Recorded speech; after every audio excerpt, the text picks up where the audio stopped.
¿Cuántas veces ha querido responder una pregunta de la persona con la cual estudia la Biblia y usted no logró proporcionar la respuesta acertada?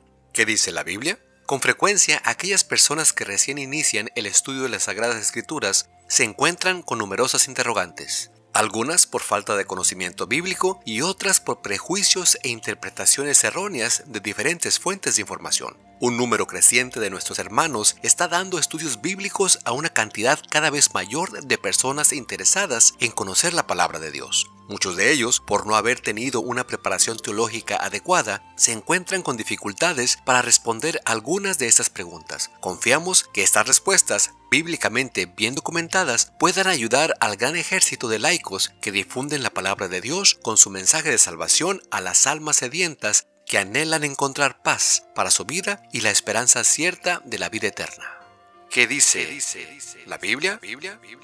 ¿Qué tal? ¿Cómo están mis queridos hermanos y amigos? Bienvenidos nuevamente a su programa ¿Qué dice la Biblia? Y pues continuamos con esta segunda serie o segunda temporada donde estaremos contestando preguntas muy pero muy interesantes, incluso pues algunas aclaraciones de algunos textos que son un poco difíciles de comprender. Y en esta ocasión pues traemos un tema muy pero muy interesante que pues hemos escuchado mucho debatir y pues tristemente pues muchas personas lo malinterpretan. Vamos a hablar acerca de Pedro mata y come.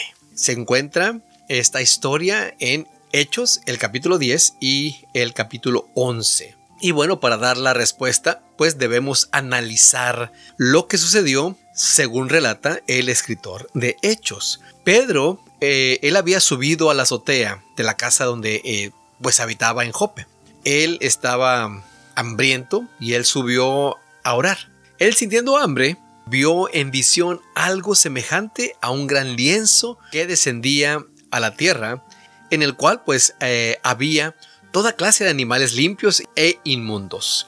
Y oyó una voz que le decía: Pedro, mata y come. Por supuesto, su respuesta fue terminante: Señor, no, porque ninguna cosa común o inmunda he comido jamás.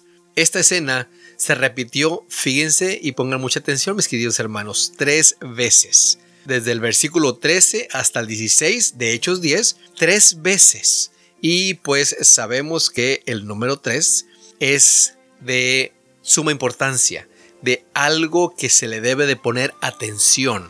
Eso significa el número 3. Y mientras pues Pedro estaba perplejo dentro de sí sobre lo que significaría la visión que él había tenido, pues he aquí los hombres que habían sido enviados por Cornelio llegaron a la puerta, preguntando por él. Y mientras pensaba en la visión, le dijo el Espíritu Santo: he aquí, 3 hombres te buscan. Ponga mucha atención, 3 hombres te buscan. 3 veces en la visión el Señor le dijo a Pedro: Pedro, mata y come. Levántate pues y desciende y no dudes de ir con ellos, porque yo los he enviado.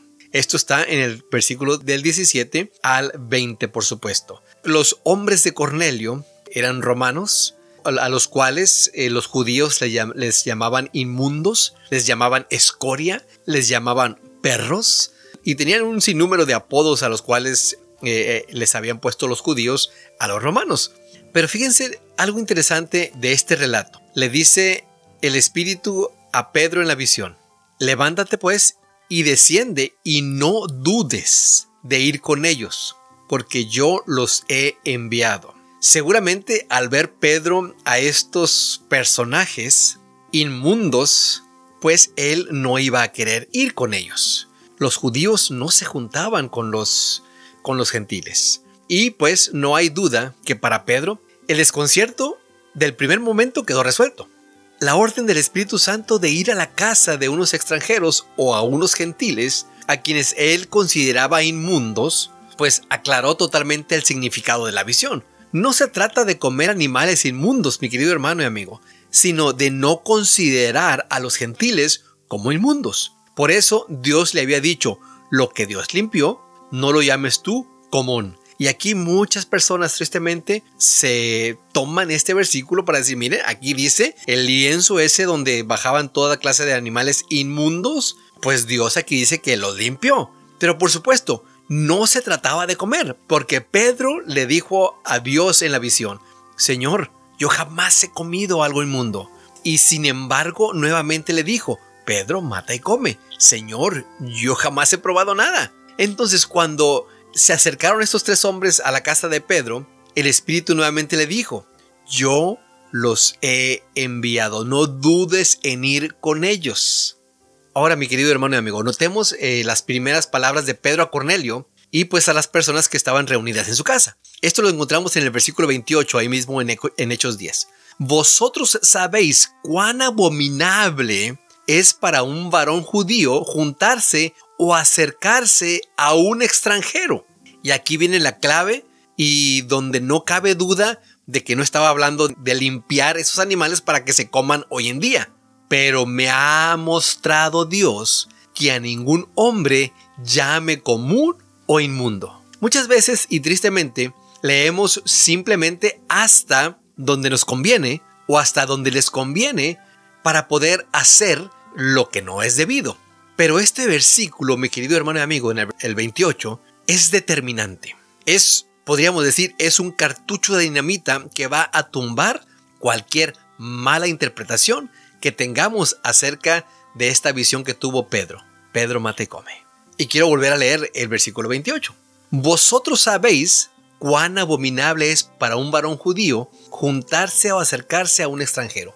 Pero me ha mostrado Dios que a ningún hombre llame común o inmundo.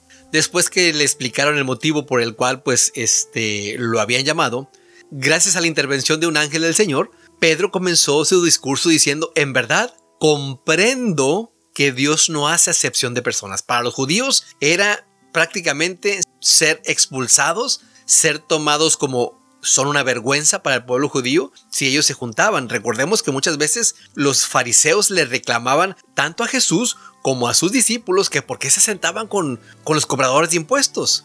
¿Por qué? Si eran lo peor. Pero bueno, en verdad comprendo, dijo Pedro, que Dios no hace acepción de personas, sino que en toda nación se agrada del que le teme y hace justicia. Mi querido hermano y amigo, esta visita que hizo el apóstol a los extranjeros, pues levantó una ola de protestas en Jerusalén. Y cuando llegó a la ciudad con 6 creyentes que lo habían acompañado a Cesarea, a casa de Cornelio, y le recriminaron diciéndole, ¿por qué has entrado en casa de hombres incircuncisos y has comido con ellos? Esto ya estamos hablando desde el capítulo 11. Pedro les relató todo lo sucedido. Entonces, oídas estas cosas, callaron y glorificaron a Dios, diciendo, de manera que también a los gentiles ha dado Dios arrepentimiento para vida. Qué interesante, mi querido hermano y mi querido amigo. Por lo tanto, si el apóstol Pedro, los demás apóstoles y todos los hermanos que participaron en esa experiencia, pues llegaron a la conclusión definitiva de que la visión tuvo solamente el propósito de romper el prejuicio. Ese prejuicio que estaba fuertemente arraigado con los extranjeros o con los gentiles, mostrándoles que para Dios no eran inmundos. Hoy, mi querido hermano y amigo, no nos asiste el derecho de darle a la misma visión otra interpretación. Por otra parte, sería una blasfema el afirmar que Cristo había venido al mundo para que con su sacrificio fuesen limpiados los animales inmundos. De ninguna manera, mi querido hermano y amigo, esta visión no nos autoriza a comer animales inmundos, pues siguen siendo impropios como alimentos. No son para alimento, no son alimentos. Son animales que Dios creó para limpiar. Y esto ya lo vimos el programa pasado. Si entonces fueron inmundos, muchos más lo serán ahora con el auge de las enfermedades en el reino animal. Y quiero terminar rápidamente, mi querido hermano y amigo, con 2 textos extra bíblicos para que podamos entender un poquito mejor acerca del pensamiento de los judíos. Aunque ya lo sabemos, pero se los traje para que estuviera más claro este punto. Tácito era un escritor de aquellos tiempos y fíjense lo que él escribió en su libro de Historia, tomo 5, página 5. Los judíos son extremadamente leales el uno con el otro y siempre están listos para mostrar compasión, pero para con todo otro pueblo no sienten sino odio y enemistad. Se sientan aparte en las comidas y duermen aparte. Es un escritor, por supuesto, no bíblico de aquellos tiempos. Y en los comentarios judíos, en la Mishnah, en el el tratado de Ojolot 18 dice de la siguiente manera: un judío estricto vacilaría, por supuesto, en vivir en casa de un gentil. Las moradas de los paganos son inmundas. Esto es tremendo, mi querido hermano y amigo. Pedro había comido con hombres entre los cuales, por lo general, pues no se tenía en cuenta la clase de carnes que se servía ni la forma en que estaban preparadas. Cosas muy importantes para el judío. Así que, mi querido hermano y amigo, Pedro mata y come. No se trata de comer, sino se trata de no llamar inmundos a los seres humanos, como lo hacían los judíos. Que el Señor te bendiga. Nos vemos la próxima semana.